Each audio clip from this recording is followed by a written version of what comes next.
Hey guys, Pastor James here. Welcome to Life Groups. So we're in week 3 of Be of the Church. And in week 3, we're talking about being missionally minded, or that the church must have a mission. And hopefully you walked away from Sunday, whether you were there in person, watched online,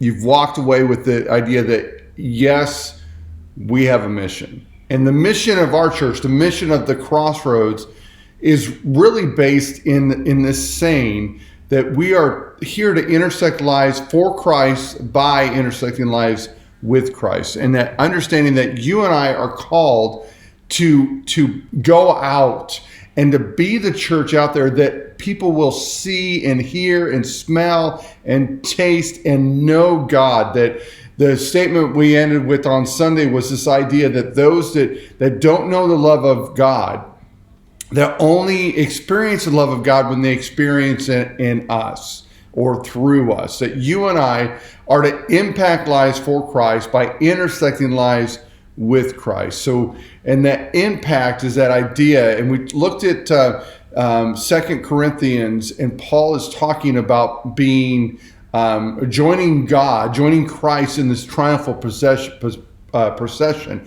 And in that procession, we talked about the fact that Paul is using a duality of a term there. And the duality meaning that he sees himself as both the captive and taking part and being the captor.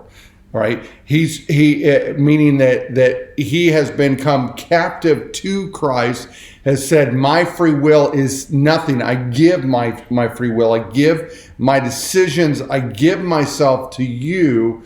And at the same time, after that has happened, picking up the sword and saying, okay, now, Jesus, where are we going to conquer? Where are we going to go? And there's some really cool insights into this scripture, and I hope that you've been reading it, and I hope that today during life groups you really take a chance to dive into the scripture a little bit deeper than you've dove before. Really look at the terminology and the thoughts there. There's some beautiful thoughts that Paul is trying to equate to the Corinthians and then to those within Christ to let them know what they're called to do. So today, that's what I want you to talk about. I really, I'm pushing you, right? That's what I talked about on Sunday, that I'm pushing life groups to go deeper, to iron sharpens iron, even more than we've ever had before, because God is calling us to impact lives for Christ by intersecting lives with Christ.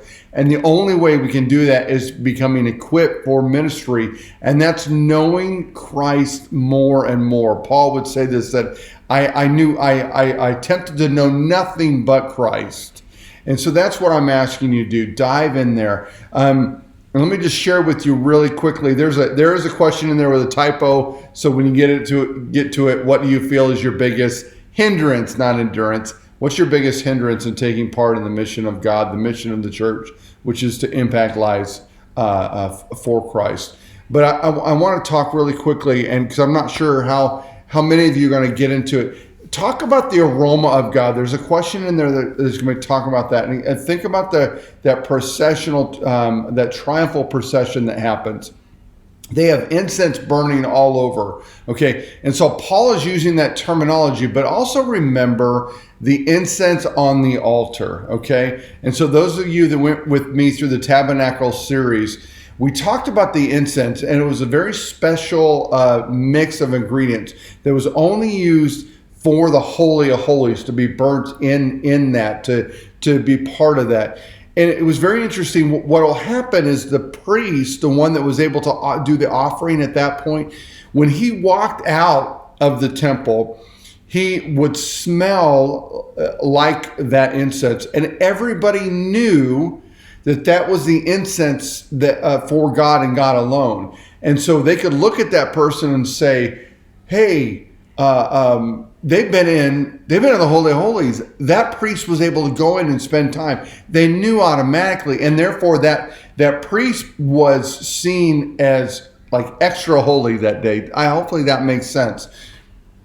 Paul is using that analogy, using that terminology, because what he wants us to understand is we need to be immersed in the aroma of God. And so that when we go out and talk about life to life, death to death, there's some people, we're going to go out and they'll have never smelled that sense before. And they'll never smelled that aroma before. And they'll be questioning and wondering, what is that smell? Others have smelled it before and will know automatically, that's the presence of God. That's the aroma of God. I understand what that is.